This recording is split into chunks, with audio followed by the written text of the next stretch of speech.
Dios les bendiga. Un hermoso privilegio llegar una vez más a ustedes por los medios digitales esta noche. ¡Qué bendición! ¡Qué bendición! Hemos recorrido la epístola del apóstol Pablo a los Gálatas y ya llevamos unas cuantas sesiones en esto. Y hemos llegado al final.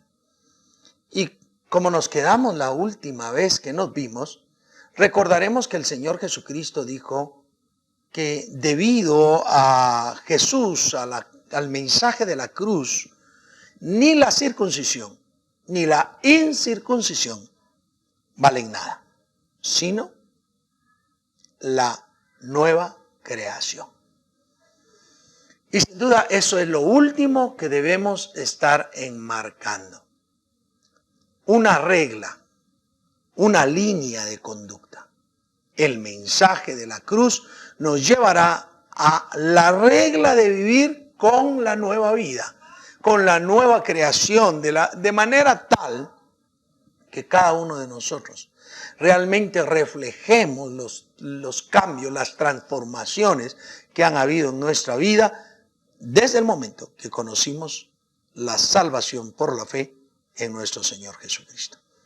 Así que reconociendo que no hay necesidad de cuestiones de la ley, pero también que no debemos de ufanarnos, enorgullecernos, arrogarnos, porque nosotros no hemos caído en tal descrédito.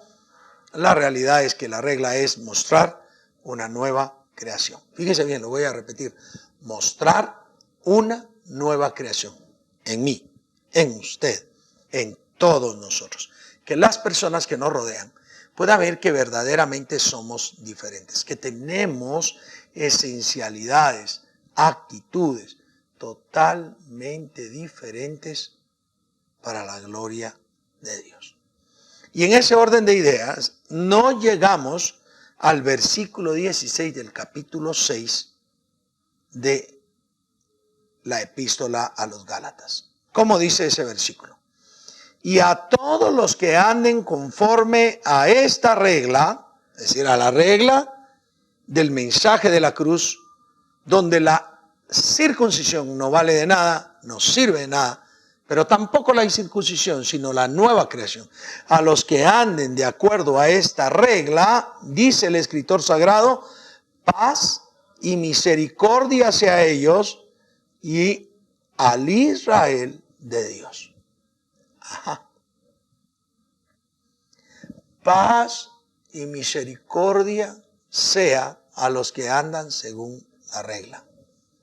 Que no están tratando de gloriarse en la carne, que no están viendo situaciones de la ley para judaizar con la fe, ni se sienten arrogantes delante de los demás porque ellos no han caído en tal situación, sino aquellos que manifiestan una nueva creación, les sea otorgada paz y misericordia. Dos términos maravillosos. Uno, paz. Mi paz os dejo, mi paz os doy. Yo no os la doy como el mundo la da. Eso es lo que dijo Jesucristo. ¿Qué paz la que nos da el Señor? Comprendiendo que paz, en este sentido, no es ausencia de conflicto, como lo dice el diccionario de la Real Academia Española y como el ser humano ha tratado de contemplarla. La paz, aquella que es la certeza, la convicción real de la presencia y manifestación divina en socorro, en auxilio, en ayuda en nuestras vidas a pesar de los conflictos. Sigan la paz y la santidad, sin la cual nadie verá el Señor. Porque a paz habéis sido llamados. ¿Cuántos versículos hay, por el amor de Dios, que hablan de que nosotros debemos tener una conducta, una vida llena, verdadera de paz? Pero también dice acá misericordia. El amor de Dios por el miserable, por el menos valido, por el que no puede hacer nada por su vida. Eso reciban los que andan según la regla. que andan en la nueva creación que es en Cristo Jesús. Recordemos, queridos hermanos, que fuimos llamados para que en nosotros sea formada la imagen de nuestro Señor Jesucristo. Recordemos, hermanos, que hemos sido llamados para mostrar al mundo los hechos de Dios en nuestra vida, por medio del sacrificio de Jesús. Misericordia. Que Dios siempre esté pendiente de ustedes, que cuando haya problemas, Dios esté presente en medio de ustedes, como lo manifestamos en la paz. Jesús dijo: en el mundo ustedes tendrán aflicción, pero confíen, yo he vencido al mundo. El apóstol Pedro dice: y después que ustedes hayan padecido un poco de tiempo, el mismo Dios de paz os santifique, fortalezca y establezca.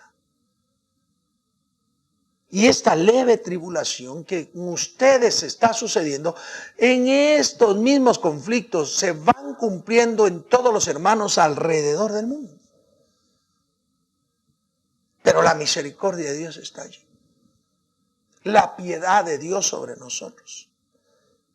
Por eso es que la Biblia dice: el justo caerá una vez y Dios le levantará, caerá dos y Dios le levantará, 3, 4, 5, 6, 7 veces caerá el justo y Dios le levantará, y aún la octava, si cayere. La mano de Dios le sostendrá, le guiará. ¿Por qué? Porque Él ha prometido para los que tienen fe, para los que creen en Él, que cuando pasen por las aguas no se anegarán, no se hundirán. Y cuando el fuego pase por ellos no se van a quemar, ni siquiera llama arderá en ellos. ¡Qué maravilloso! A todos los que siguen esta regla, que viven de acuerdo a esta regla, tengan paz y misericordia en ellos. ¡Qué disfrute más lindo! Dejemos, queridos hermanos, que el disfrute de Dios llene nuestro ser, llene nuestra vida. Que la manifestación del Dios Todopoderoso sea sobre nosotros. En lugar de estar viendo tanta situación conflictiva, problemática, de estar enredando el evangelio y haciéndolo conflictivo, redúzcalo a la realidad. El mensaje de la cruz nos lleva a una nueva creación, y esa nueva creación nos lleva a mostrarle al mundo que en nosotros hay transformaciones, cambios verdaderos por medio de nuestro Señor Jesucristo, y vivimos de acuerdo a esa regla. Pero no solo sobre aquellos que viven en la regla, sino también el Israel de Dios. Ahora, cuando habla del Israel de Dios, está hablando del pueblo verdadero de Dios, aquel que le ama, aquel que le sirve, aquel que lo honra, que vive de acuerdo a sus preceptos. Y es que lastimosamente debemos decir, como muchas veces se dice, y no es justificante, de todo hay en la viña del Señor. Sí, sin duda en la iglesia hay de todo.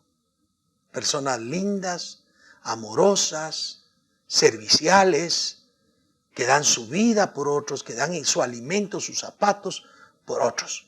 Pero hay personas egoístas, hay personas egocéntricas, personas que no han crecido tanto espiritualmente y todavía creen que son el centro de los demás. En el Israel de Dios hay personas que lo buscan, que lo sirven, que lo honran, y habrán personas que a veces no se comportan como el Israel de Dios. Hay muchas personas que han tomado esto del Israel de Dios para decir que esa es la iglesia. Pero por el trazo de la Escritura, lo que podemos decir es que lo que está diciendo el escritor sagrado es que no debemos de entrar en contubernio con lo que vive el Israel de Dios, ni estar tratando de jalar de lo que vive el Israel de Dios para la iglesia. No, Dios le dé a aquellos que viven conforme a la regla de la fe por el mensaje de la cruz en Jesús paz y misericordia, pero también le dé al pueblo de Israel, al Israel de Dios, al que lo ama, al que lo sirve, al que guarda sus mandamientos. No aquel que se ha acomodado al mundo y vive como el mundo y tiene pretextos del mundo. Porque también lo hay dentro de Israel, sin duda alguna. Encontraremos personas que no son el fiel testimonio de un elegido de Dios, de alguien del pueblo de Dios que ama al Todopoderoso, lo busca, lo sirve, lo honra en todos sus actos. Así que paramos. Dice el apóstol, yo no está entrando en conflicto, ni porque hayan personas judaizantes que quieren agarrar cosas del judaísmo para traerlo a la iglesia. No, él no entra en conflicto. Lo que está haciendo es poner en su línea una cosa, es los que vivimos en la fe en nuestro Señor Jesucristo, y otra cosa es el pueblo de Israel y los judíos. El Israel de Dios es otra cosa.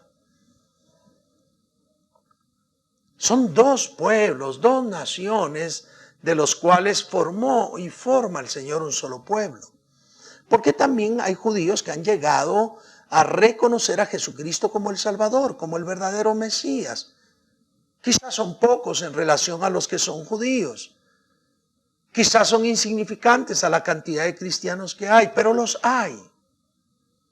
Porque Dios tomó al pueblo gentil para traer a celos al pueblo de Israel, pues llamó amada al que no era amado y le llamó pueblo mío al que no era pueblo. Y así somos nosotros, esos que no éramos amados y somos amados por Dios, aquellos que no éramos pueblo, ahora somos pueblo, la iglesia de nuestro Señor Jesucristo, la asamblea de nuestro Señor Jesucristo.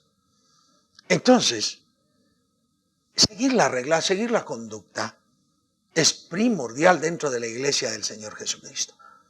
Israel tenga bendición, y de hecho debemos bendecir a Israel, debemos de pedir por la paz en Jerusalén, debemos orar porque todas las habitaciones en Jerusalén sean llenas de esa paz, de esa misericordia de Dios. Pero no podemos estar tratando de meternos a agarrar a elementos de los judíos para traerlos a la iglesia. Porque como ya dijimos, y lo dice ahí la Biblia en 2 versos anteriores, de nada sirve.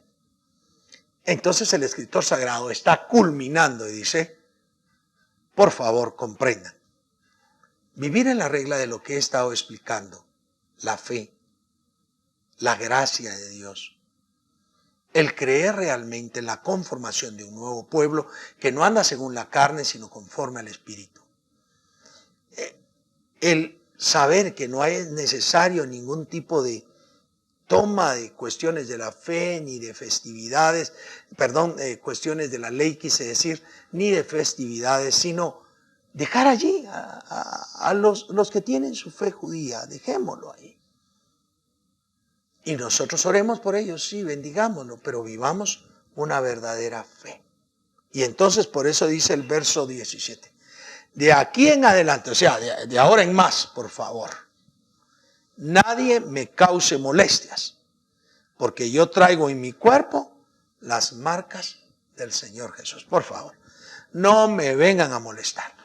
No me estén molestando, por favor, porque realmente es molestoso ver que las gentes tratan que la iglesia tome cosas que no debe de tener.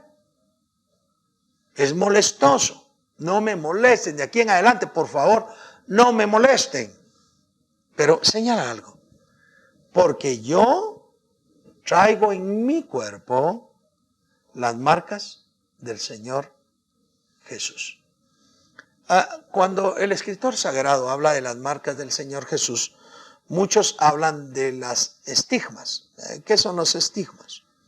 Ciertas marcas que se supone que han aparecido en personas momentáneamente, que reflejan los clavos que Jesús tuvo en las manos, en su costado, el agujero que le hicieron, en los pies el clavo atravesado, en su frente las espinas, las marcas de la espina, en su espalda las marcas de los latigazos, y se le llaman personas estigmatizadas.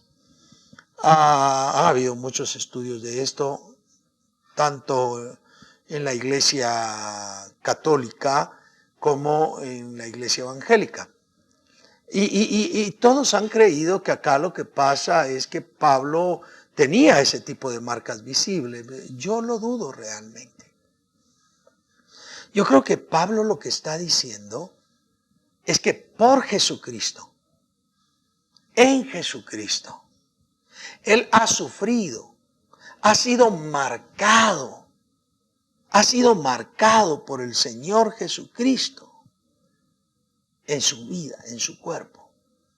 Recordemos que Él puede tener muchas marcas. naufragó varias veces, lo apedrearon otras veces, soportó hambre, soportó muchas cosas. Así que yo creo más bien que lo que él está diciendo es: todo mi cuerpo ha trabajado por Cristo y me ha tocado que sufrir. Me ha tocado a mí que estar sufriendo y he sido marcado por causa del Señor Jesucristo. Esto me parece a mí que es muy importante. Porque si Él lleva en su vida las marcas del Señor Jesucristo y ha sabido soportar la carga de predicar el Evangelio teniendo enemigos de fuera, teniendo enemigos de dentro. Si Él ha sabido trabajar e ir en su vida, a pesar de eso, nosotros también podemos. Nosotros deberíamos de llevar la marca, la carga real de lo que Jesús sufrió por nosotros. Mas Él herido fue por nuestras rebeliones, molido por nuestros pecados. La paga de nuestra paz fue sobre Él. Mas nosotros lo tuvimos como herido, por azotado de Dios. Cuando en realidad nosotros mismos deberíamos aprender a sufrir por el Evangelio, a llevar la carga por el Evangelio. Y nos está costando. De hecho, cuando alguien habla mal de nosotros, cuando alguien nos vitupera, inmediatamente se nos enciende la sangre. Queremos venganza, queremos reclamar, queremos hallar problemas. Pero el Señor Jesús, dice la Biblia, enmudeció, no abrió su boca, como cordero delante del que lo trasquila fue.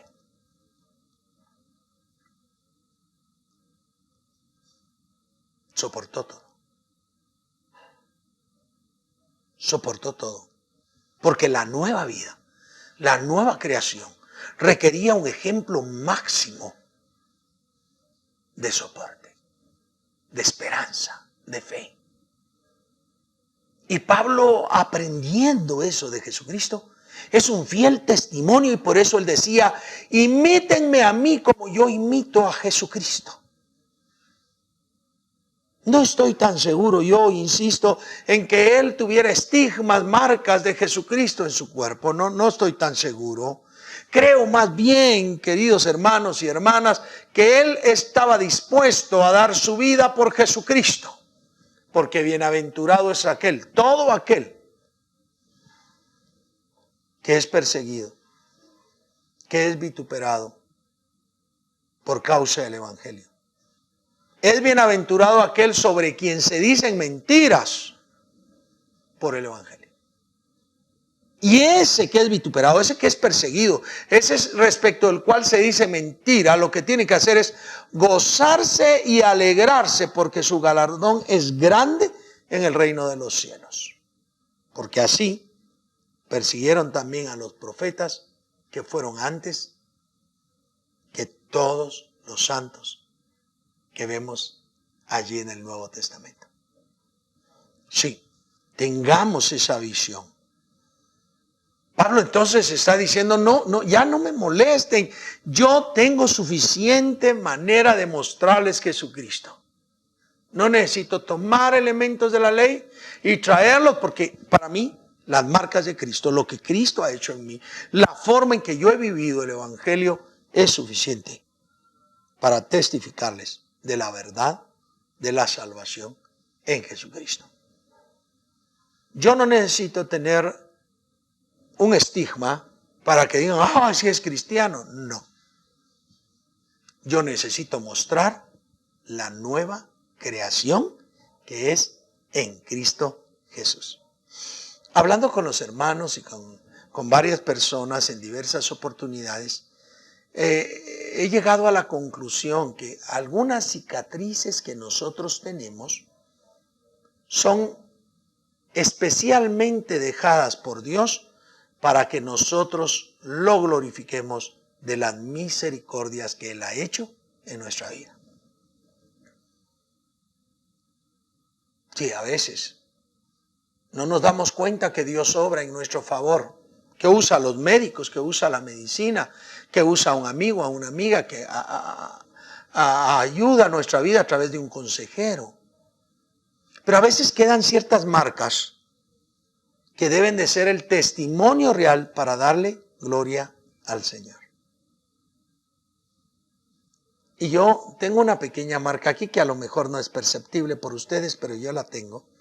Y glorifico al Señor una y otra vez.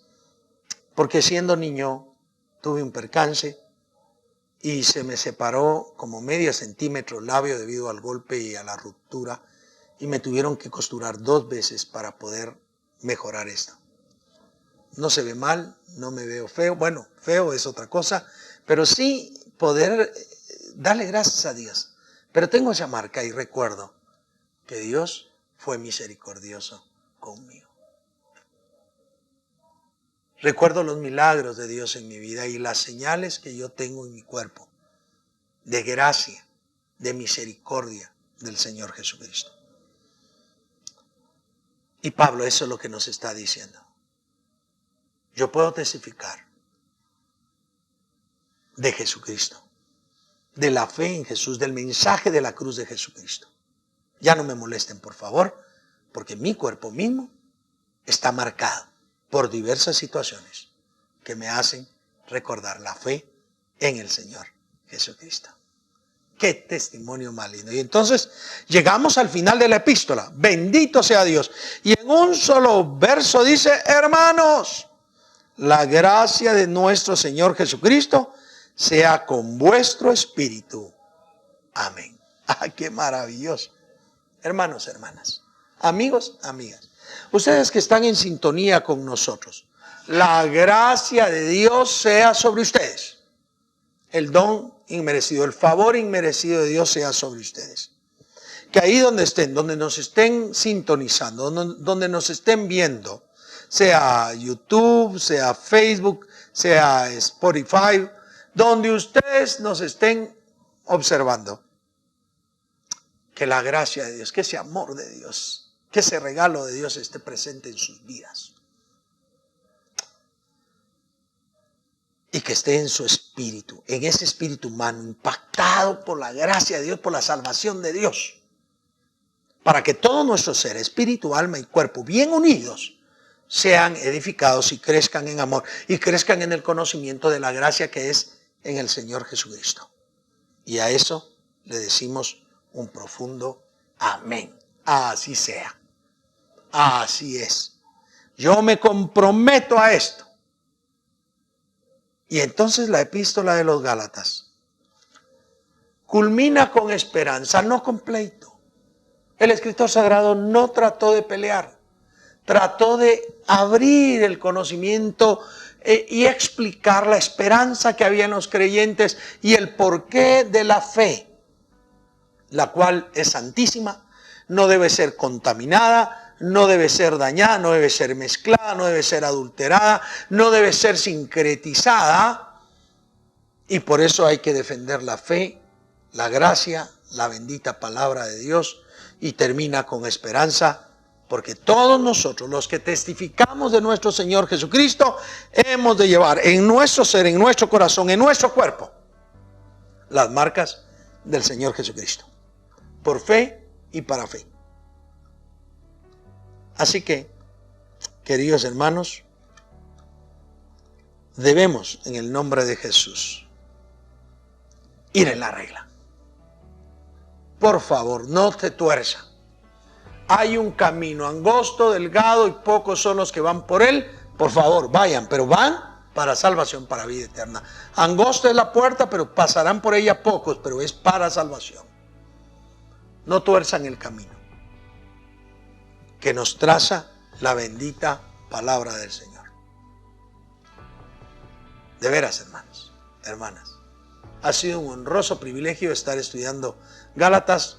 La próxima semana estaremos ya con otro análisis, con otro estudio, pero hoy culminamos la epístola del apóstol Pablo a los Gálatas. Y permítanme orar por ustedes. Padre bendito, Te damos gracias en el nombre de Jesús por tu favor y misericordia. Yo ruego que tú bendigas cada uno por nombre de nuestros hermanos y hermanas, amigos y amigas que nos han sintonizado y que nos sintonizan frecuentemente. Les bendecimos, les llenamos con paz, con amor, con bendición. Y te ruego que nos des sabiduría e inteligencia para que en el futuro, la próxima vez que nos reunamos, estemos con un nuevo estudio que edifique a tu cuerpo. Los bendigo, los lleno de tu gracia, en el dulce nombre de Cristo Jesús. Amén y amén. Bien, qué privilegio más hermoso. Espero en Cristo Jesús que se sientan alentados para seguir sintonizándonos. Y recuerden por favor que Dios está al control. Van a haber momentos de desespero, sí, de aflicción también, pero Dios está al control y nos va a dar siempre su paz y su misericordia si seguimos la regla, el mensaje verdadero de la fe en Cristo Jesús, el mensaje del Evangelio de Cristo, el mensaje de la cruz. Dios les bendiga, Dios les guarde. Hasta la próxima.